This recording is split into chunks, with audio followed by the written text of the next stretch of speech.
Daddy, is she dying? She came in chains, but he gave her a dress, a name, and a second life. Western Frontier, Wyoming Territory, 1875. The dust swirled like restless spirits as the sun dipped low behind the jagged ridges. The town of Coldwater fell into uneasy silence. Inside the lantern-lit saloon, whispers stirred like wildfire. Sheriffs bringing in a convict.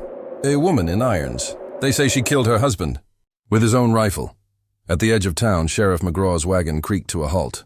Chained to the rear sat a young woman, her wrists raw and her eyes hollow, a torn bonnet shadowing her face.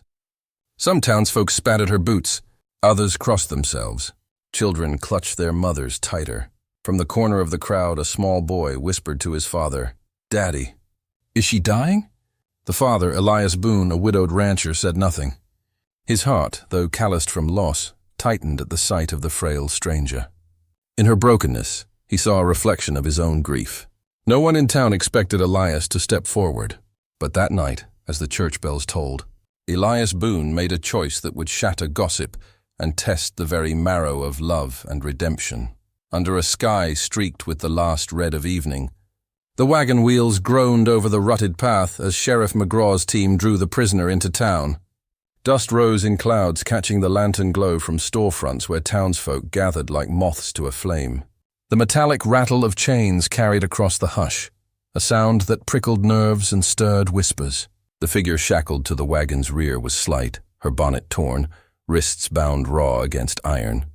Children pressed against their mother's skirts, eyes wide with both fear and fascination. Men muttered into their whiskers, their words sharpened by suspicion. "That's her. The one who shot her husband," one voice hissed. Another spat into the dirt. "Devil takes many shapes, don't he?" The woman did not look up. Each step seemed measured, as though lifting her eyes would break her. The only sound she made was the scrape of her chains against wood and stone. McGraw tugged the reins, his jaw set hard. The horse snorted, pawing impatiently, while the woman's shadow stretched long and thin across the street, a fragile outline against the restless crowd. From the edge of the gathering, a boy's small voice broke the silence. "Daddy, is she dying?" His words carried like a spark in dry grass. His father, Elias Boone, stood tall beside him, the weight of ranch work still clinging to his broad shoulders. He placed a steady hand on his son's hair but did not answer.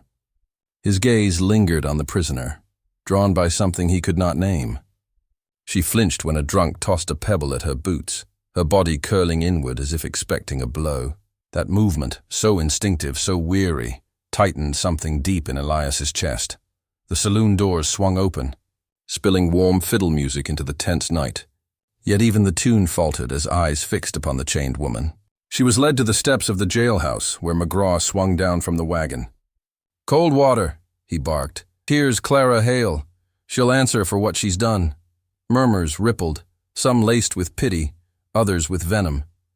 A preacher clutched his Bible tighter, as though Scripture alone might shield the town. Elias shifted his weight. The boy pressed close against his leg. The wind carried the tang of horses and smoke, mingling with the faint scent of blood, where the prisoner's wrists had been rubbed raw. Clara's shoulders quivered under her threadbare shawl. For a moment her gaze flicked upward, catching Elias's. Her eyes were not wild or defiant, but hollow, as if she were a lantern burned empty of oil. Inside the jailhouse, McGraw unlocked the cell with a clang. "You'll stay here till circuit court rides through." But the cell smelled of damp stone and mildew, colder than the prairie night. Elias could not step away.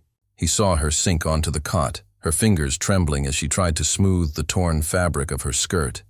His boy tugged at his sleeve. "Daddy, she looks hungry." The words pierced deeper than the sheriff's commands. Elias cleared his throat. "McGraw," he said, his voice low but steady. "I got space at the ranch. She can work for her keep till trial. Ain't no need to lock her like an animal." Gasps rustled through the crowd. The sheriff frowned. "Boone, don't be a fool. She's dangerous." Elias's gaze did not waver. "So's the world. Chains don't make a person safe." The boy pressed closer, watching his father with wide eyes, sensing the weight of the choice. Clara sat still, as though uncertain she had truly heard. For the first time, color rose faintly in her cheeks, a fragile bloom against her pallor. McGraw rubbed his jaw, torn between duty and the man's quiet resolve. Finally, he grunted, "She's your risk, Boone, but don't say I didn't warn you." Keys jingled, metal released its grip, and the cuffs fell heavy onto the table. Clara lifted her wrists slowly, staring at the red bands left behind. She did not speak, but her eyes found Elias once more, flickering with something like disbelief. The walk back through town was heavier than the chains had been. Murmurs followed with every step, suspicion rolling like thunder across the street. A woman hissed, clutching her child away. A ranch hand muttered, "Boone's gone soft." Yet Elias kept his stride firm, his son's small hand in one and a lantern swinging in the other. Beside him, Clara walked in silence, her steps hesitant, her face half hidden in the brim of her bonnet. The prairie wind tugged at her skirt, lifting the hem just enough to show bare ankles bruised from travel. When they reached the wagon, Elias offered his hand.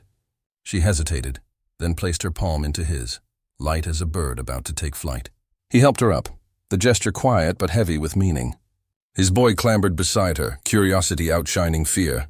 Clara folded her hands in her lap, staring at the lantern glow as though it were the first warmth she had known in years. The horse shifted, waiting. Elias took the reins, his jaw tight as the weight of townsfolk's stares pressed on his back. Behind them, Coldwater's murmurs echoed, part warning, part curse. Ahead stretched the prairie, vast and unforgiving, yet promising a horizon no gossip could touch. The wagon creaked forward. The town receded, and in the faint rattle of wheels, the boy's quiet whisper carried again. "Daddy, she ain't dying, is she?"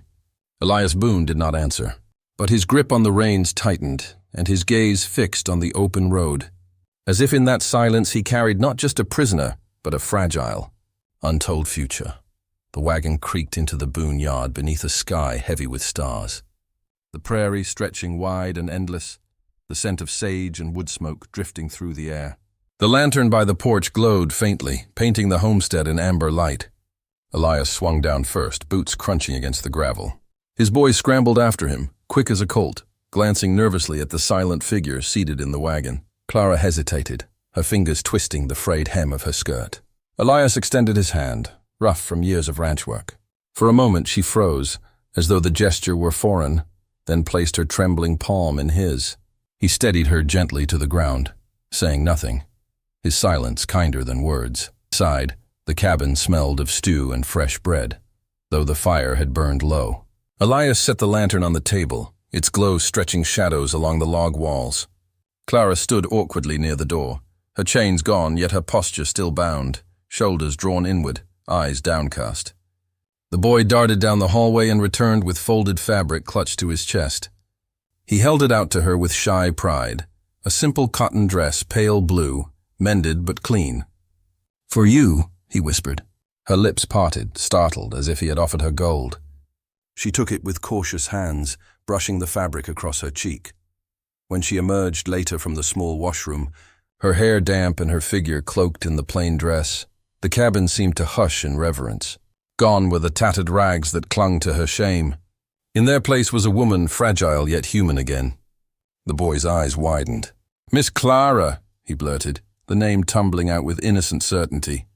She flinched, not at the title, but at the sound of respect wrapped around her name. Her gaze flickered to Elias, unsure, but he only nodded once, steady as oak. Something inside her loosened. The meal was quiet. Clara ate slowly, as if fearing the food might be snatched away. Each spoonful of stew seemed a miracle, her fingers trembling around the bowl. Elias watched without staring, noticing how she glanced toward the firelight more than once, as though the warmth called to her, but she dared not draw near. When the boy yawned, Elias led him to bed, leaving Clara alone at the table. She reached out tentatively, placing her hand over the flame's glow, wincing at the heat yet holding it there, hungry for its comfort. By the time Elias returned, she had pulled a blanket tight around her shoulders, eyes reflecting both weariness and wonder. The days that followed unfolded slowly, like cautious steps on uncertain ground. Clara rose before dawn, unasked, and set to mending shirts with careful stitches. She swept the porch, humming under her breath without realizing. When Elias returned from the fields, he found the kitchen filled with the scent of biscuits and strong coffee. She moved lightly, as though waiting to be struck for each misstep, but the blows never came. Instead, The boy's laughter followed her through the rooms, warming spaces once quiet with grief.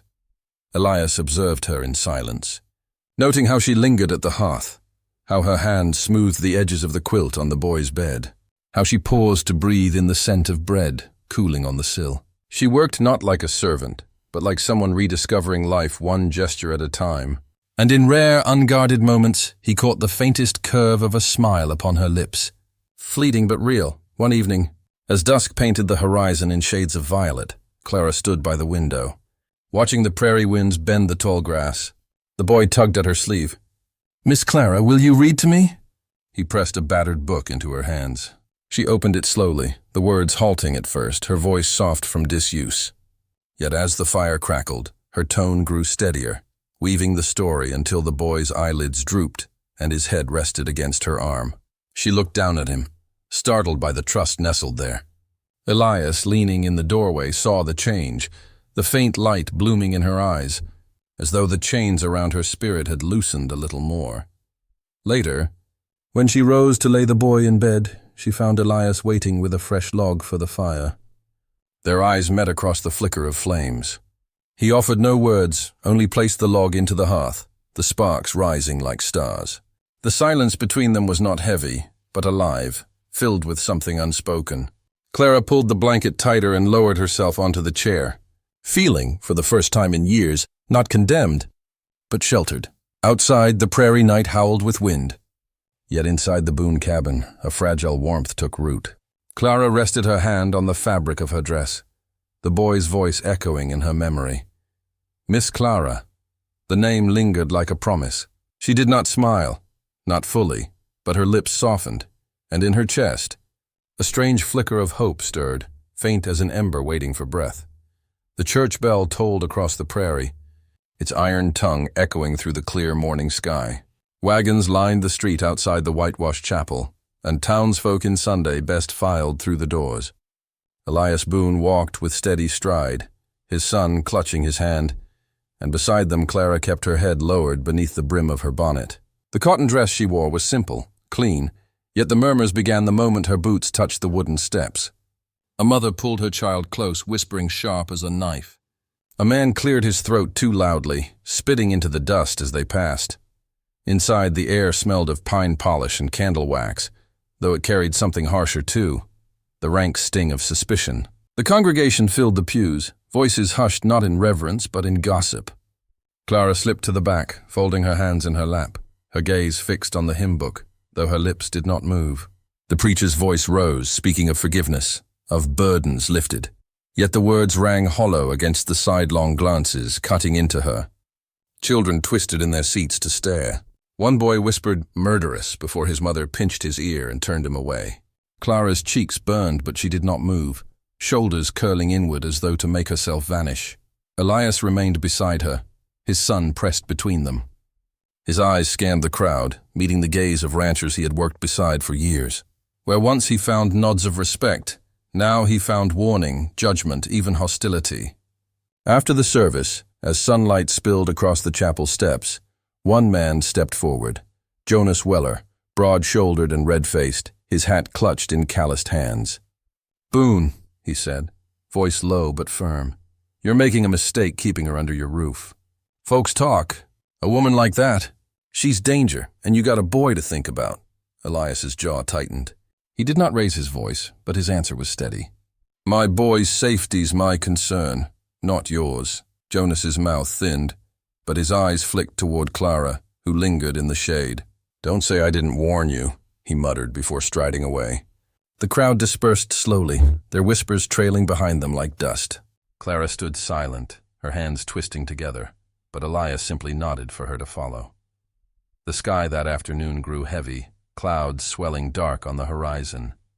By evening, the wind whipped through the grass, bending it flat, carrying the sharp scent of rain. Elias hurried the horses into the barn, lantern light bobbing in his hand. Clara rushed after him, skirts snapping in the gusts, the boy already safe inside the house. As thunder rolled like cannon fire, she helped secure the doors, her breath ragged with effort. Rain burst against the roof, drumming like hooves. The storm trapped them there, the barn shuddering as lightning split the sky. Inside, The air was thick with the musk of hay and horses, warm and close.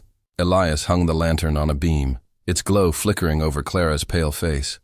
She sat on an overturned bucket, arms wrapped around herself, trembling not only from the chill. For a long while only the storm spoke. Then, in a voice rough as wind through dry grass, Clara whispered, "He used to lock me out in storms." Elias turned, but did not speak. She stared at the lantern flame, her eyes distant. Said the rain would wash the sin out of me. But it never did, only soaked me till I couldn't feel my bones. Her voice cracked, but she pressed on, as if the storm itself demanded truth. "He broke ribs once, when supper was late. Another time," she stopped, swallowing hard. Her fingers traced the scar along her wrist where chains had rubbed. "The night he died, I thought I'd already left my body. He came at me with the rifle butt, and I just grabbed, pulled the trigger. The sound was louder than any thunder. The barn seemed to hold its breath. Rain hammered, thunder shook the beams, yet within that fragile circle of lantern light, only her words lingered." Clara's shoulders shook as tears slid unbidden down her cheeks. "I never meant... I only wanted it to stop, but no one believes me. No one but..." She cut herself short, afraid of naming what she hoped. Elias stepped closer, boots silent against the hay-strewn floor. He did not offer hollow words, nor did he recoil. His silence held weight, steady as the earth beneath them, as though his very presence said what lips could not, that he believed. Clara lifted her gaze to his, and in the flicker of light she saw no condemnation there, only a deep, quiet recognition. For the first time in years, she felt the storm's roar soften, its fury unable to reach the space they shared. The thunder rolled on, but within the barn, something shifted. The chains of her past still clung, yet the grip of them loosened in his silence. Clara wrapped her arms tighter, shivering not from cold but from release, her breath uneven, her heart raw. Elias reached to steady the lantern, adjusting its flame, a small gesture yet filled with meaning. Its glow widened, chasing shadows back, until the barn felt less like a prison and more like shelter. The storm would pass, as storms always did. But for Clara Hale, that night marked the first time the telling of her truth had not ended in scorn. And as the wind howled across the plains, she wondered if perhaps she was no longer entirely alone. The night lay quiet over the Boone Ranch. The prairie hushed, except for the steady chorus of crickets and the faint lowing of cattle in the distance. The moon rode high, silvering the fields when the first crack of disturbance came. The sharp scent of smoke drifting against the breeze. Elias stirred from his chair by the hearth, instincts prickling. Outside, the wind carried the unmistakable hiss of flames. He was already at the door when a sudden shout pierced the darkness. The barn was burning, fire licked the sky, orange tongues tearing into the night. The dry timbers roared as sparks leapt high, crackling like gunfire. Elias ran, boots pounding the earth, his son tumbling from bed to the porch, eyes wide with terror. Clara followed, skirts gathered, her breath ragged as smoke clawed at her throat. The horses inside screamed, hooves hammering in panic, their cries splitting the night more sharply than any gossip ever had. Neighbors arrived, some with buckets, others with only their curiosity. Shadows of men and women moved against the red glow, their voices a chorus of alarm and whispers. "Serves Boone right," one muttered darkly. "That woman brought this curse." Yet others rushed to form a line, passing water from the well, their faces streaked with soot. The flames surged, devouring walls, threatening to collapse the roof upon the trapped animals. Without pause, Clara tore toward the barn doors. "Clara!" Elias bellowed, but she had already slipped through the smoke, her dress whipping like a phantom. Inside, the heat was a living thing, suffocating, pressing against her skin with merciless hands. She coughed, eyes stinging, but pressed forward toward the stalls where wild-eyed horses thrashed. Grabbing the first rope halter, she tugged hard, whispering frantic words of comfort. The horse reared, hooves slicing the air, but at last yielded, stumbling out into the night. Again and again she returned, each time vanishing into the choking inferno, each time emerging with another terrified creature. Her hands blistered as ropes seared her palms, but she held fast, dragging life out of death's grasp. Flames caught at her skirt. She beat them down with her bare hands, skin blistering, determination unbroken. By the time the last horse burst free, her face was streaked with soot, hair loose and wild, eyes burning brighter than the fire behind her. The crowd stood stunned, torn between awe and suspicion. Some murmured that she had saved the ranch, others that she had only fought for herself, for the beasts she favored over people. But no one could deny the sight of her, frail, scarred yet fierce, walking from the inferno with the strength of a woman who refused to break. Elias caught her as her knees buckled, holding her against his chest, while the barn collapsed in a shower of sparks. When the flames finally died to smoldering embers, the prairie smelled of smoke and sweat, of loss and survival. Neighbors drifted away, some offering nods of reluctant respect, others shaking their heads with warnings of doom. The boonyard, once quiet, now lay scarred by blackened timbers, yet the horses stood alive, tossing their manes under the moonlight. Inside the cabin, Clara sat at the table, hands raw and blistered. Elias knelt beside her, dipping a cloth into cool water, wiping soot from her skin with a gentleness that made her chest ache. Each touch was careful, deliberate, the silence between them heavier than any words. She flinched as he wrapped her palms but did not pull away. His eyes met hers in the lantern glow, steady, searching, filled with something deeper than gratitude. "You should have let me," he said quietly, though his voice held no anger. Clara shook her head. "They'd have died." Her voice was hoarse, cracked from smoke. For a long moment neither looked away. The fire outside had devoured the barn, but inside the cabin, another kind of flame flickered between them, fragile and dangerous. The door creaked and Elias's boy shuffled in, hair tousled from sleep, eyes wide with lingering fear. He climbed onto his father's knee, glancing at Clara's bandaged hands. "Daddy," he whispered, "is she going to be my new mama?" The words hung in the air, sharper than any gossip, more piercing than any flame. Clara froze, her breath caught in her throat. Elias's hand stilled, the cloth trembling between his fingers. Neither answered. The boy, untroubled by silence, rested his head against his father's chest, already drifting back toward slumber. Clara lowered her gaze, a blush of shame and longing rising unbidden. Elias leaned back in his chair, his eyes shadowed with thoughts unspoken. Outside, the last embers of the barn glowed faintly against the dark prairie, smoke curling into the stars. Inside, another fire smoldered, silent, unseen, yet burning just as fiercely in the quiet between them. The days after the fire carried a hush over the Boone Ranch, a silence broken only by the hammer of Elias's work and the whisper of gossip drifting on every wind. The barn lay in ruin, its blackened timbers jutting against the prairie like bones from a grave. Neighbors came with advice or suspicion, some with pitying eyes, others with narrowed glares. The horses lived, the boy was safe, but whispers grew louder. Clara's trial was coming, and no blaze could burn away what she had done. The sheriff rode out one afternoon, dust rising from his horse's hooves as he dismounted with the solemn weight of duty. His face, weathered and stern, bore little softness. Over coffee at the table, he leaned close to Elias. "Boone, you've got a good name here. Folks trust you, but you tie yourself to her, and her storm will drag you under. Best keep distance, for the trial makes you both guilty in their eyes."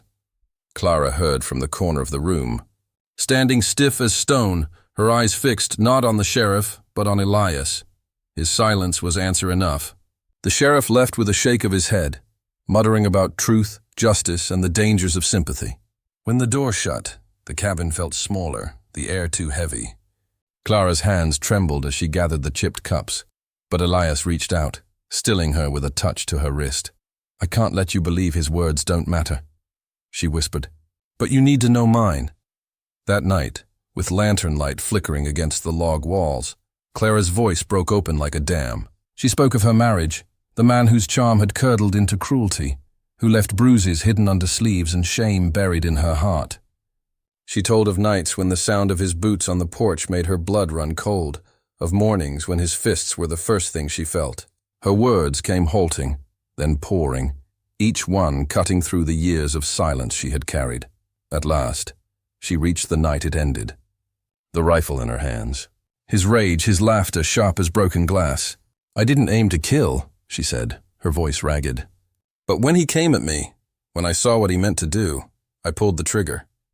And the silence after. Her eyes filled, tears sliding down soot-marked cheeks. It was the first silence that didn't terrify me. Elias said nothing. He simply sat across from her, the weight of her truth pressing into his chest.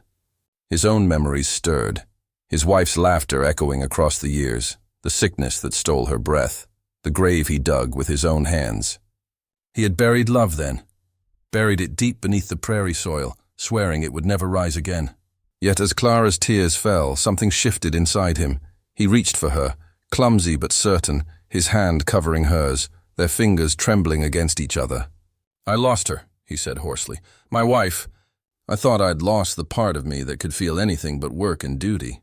"But you—" His voice faltered, his jaw tightening as if the words themselves threatened to betray him. "You've brought something back I thought was gone." Clara lifted her gaze, her breath catching. Between them lay silence, not the fearful silence of years past, nor the judgment of the town, but a fragile new kind. Her hand squeezed his, a desperate, wordless plea.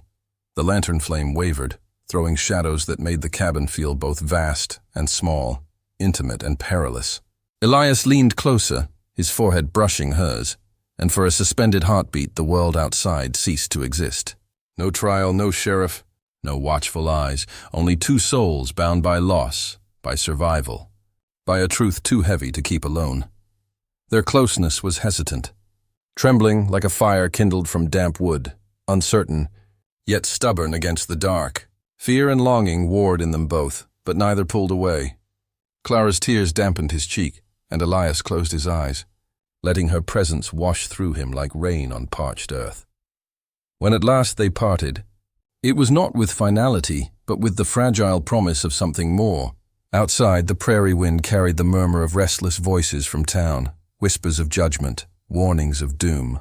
But inside, in the small circle of lantern light, Clara and Elias clung to the silence that bound them tighter than words.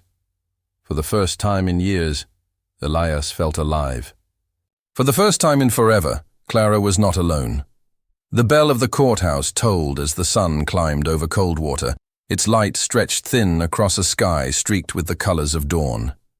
Folks poured in from every direction, farmers leaving fields untended, wives pulling their children close, old men hobbling with canes just to witness the spectacle. The wooden benches creaked under the weight of the crowd, their whispers sharp as knives.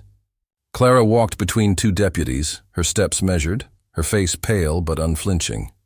No chains bound her wrists this time, only the memory of them. Elias was already inside, his hat clutched tight in his calloused hands, his boy sitting close beside him. The child's wide eyes followed Clara as she passed, his lips forming the faintest whisper. Miss Clara. A name, not a curse. She met his gaze, and though fear pressed hard on her ribs, warmth sparked through her. The sheriff called the court to order. The charges rang out heavy as thunder: murder, sin, blood guilt. Clara's shoulders stiffened, yet she did not bow. Witnesses stepped forward, their voices weaving a tapestry of her life's torment.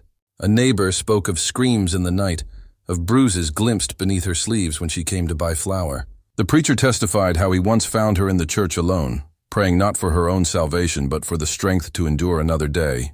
Each word shifted the air in the room, softening suspicion, stirring unease in the gossips who had long sharpened their tongues against her.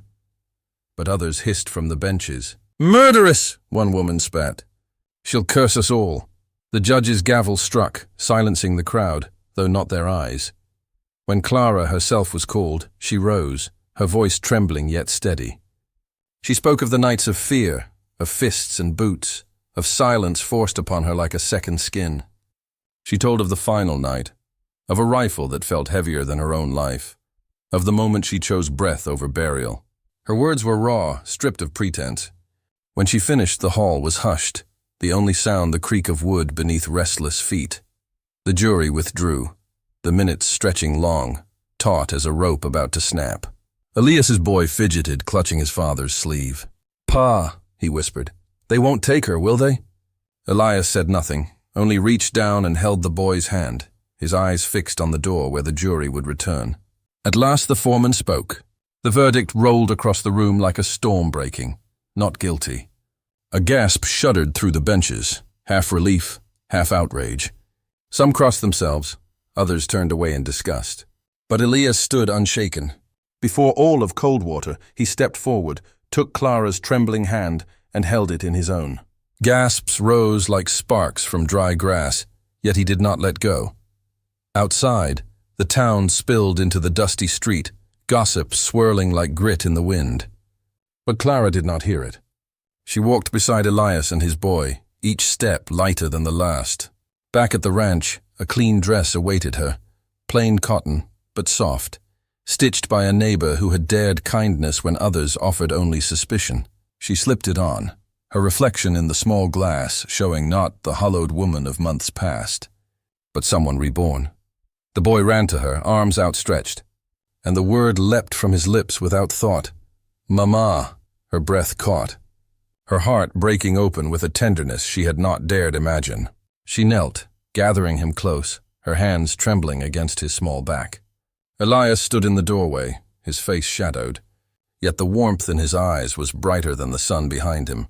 The prairie wind rose, carrying with it the last scraps of cruel whispers, scattering them into nothingness. Chains no longer defined her. Shame no longer bound her. She was Clara Boone now, not by decree, but by love freely given. Coldwater would remember the scandal, the fire, the trial. But within the Boone home, another story had taken root, one of survival, of healing, of a woman who had been broken and a man who dared offer her more than pity. It was not escape she had found, but a life rebuilt, fragile yet unshakable, carved from fire and storm. And as dusk painted the horizon in shades of gold, Clara stood on the porch, Elias beside her, their boy laughing in the yard. The chains were gone, the name restored, and in their place a second life began.